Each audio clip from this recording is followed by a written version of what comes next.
Hi, I am Artem Chibatko and this is Recursive Traversals. A recursive traversal is a traversal that contains one or more internal nested traversals that can be repeatedly evaluated again and again until a certain stopping criterion is met. For example, in some cases it is useful to be able to instruct Gremlin to hop between vertices in your graph until the traversal finds a vertex with some interesting property values. Recursion in Gremlin is supported by one step called repeat step. Repeat takes a traversal as a parameter and evaluates it again and again. To stop repetition, we also need to use some step modulators such as times and until. Times specifies the exact number of iterations we want. Until specifies a stopping condition in the form of either an internal traversal that should yield some result or a predicate that should evaluate to true for a recursion to stop. Another useful step modulator that is used with the repeat step is called emit. It has nothing to do with stopping recursion, however. Sometimes, when you have repetition, you want not only the result of the last iteration, but also all or some intermediate iteration results. That is what emit is for. You can send copies of traversals from intermediate iterations past repetition. This can be done unconditionally or based on a condition defined by either a traversal or a predicate. We will soon see all of these constructs in concrete examples. Please hold your questions.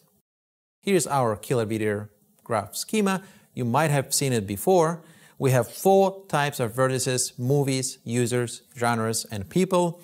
They can be related to each other using different types of relationships. Users may know each other, they can rate movies, movies belong to genres, movies can have actors, directors, composers, and so on.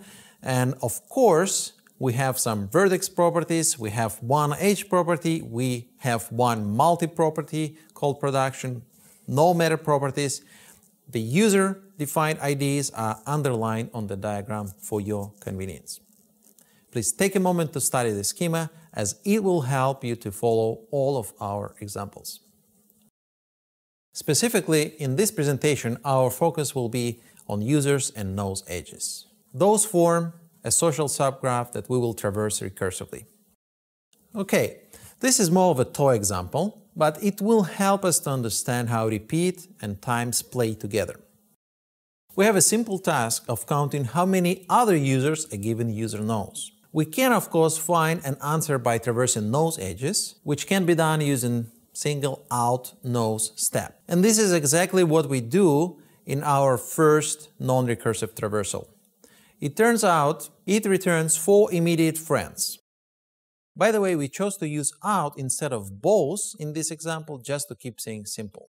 The next 2 traversals are recursive traversals. The difference between them is that times is specified after or before repeat, which affects the final result. Repeat times results in a do-while semantics, meaning that the internal traversal will be evaluated before checking the stopping condition. In the example, even so times 0 set the number of repetitions to 0, one out step is evaluated to get to 4 friend vertices. Times repeat will first evaluate the stopping condition and only then do the repetition, similarly to a while do loop. In this example, times 0 instructs Gremlin to never perform repeat, and thus the traverser stays on the current vertex, which is user U1. Counting this single vertex returns 1. The last 2 recursive traversals give identical results, and you should be able to figure out why. Now let's dig a little deeper into U1's social network and count friends of friends of friends of friends of friends of this user. In other words, we are going to count users who are 5 out steps away from user U1. This becomes a truly recursive traversal. We get the same result of 715 whether we use repeat times or times repeat. And because the same users might have been found multiple times by traversing different paths in our little social network, we show how to use dedupe, this step, to remove duplicates. We get 397 distinct users. In this next example, we want to find connections of our user U1 who is 17 years old. Since we do not really know how many repetitions we need to do, could be 2, 100 or some other random number, we cannot use the times modulator to define a stopping condition. Instead, we are going to use the modulator called until and the new limit step. In our first traversal, we start with user U1 and keep traversing nose edges in any direction until we see user vertex with age 17. We only need to find 3 such users because the limit step caps the number of results to 3. For each found user, we get a value map, and indeed, we see that all the users in the output are 17 years old.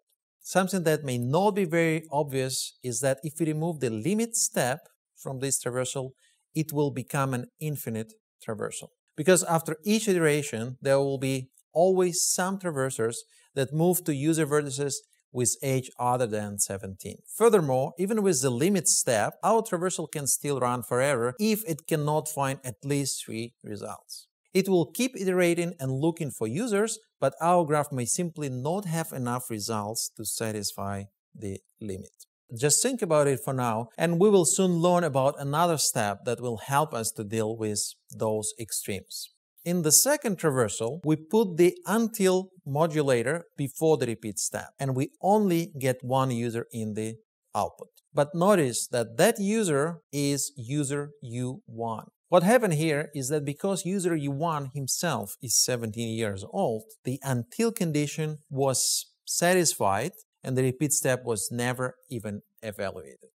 So we just introduced the limit step as a way to cap the number of traversers that can move on to the next step in the traversal. We can also use the range step to set low and high inclusive range for a number of traversers that can pass to the next step in the traversal. Tail step is analogous to limit, except that tail emits the last n objects instead of the first n objects. Both limit and range are helpful in preventing an infinite recursion, but tail is not, because it requires the result to be calculated completely so that it can take something from the end of the result. Ultimate step that guarantees that the recursive traversal will not run forever is called time limit.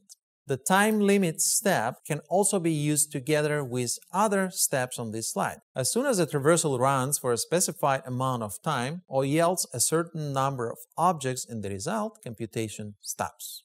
Let's look at some examples. Here we're going to start again with user U1 and repeat for at most 2000 milliseconds the traversal that looks for a user who has more than 20 nose edges.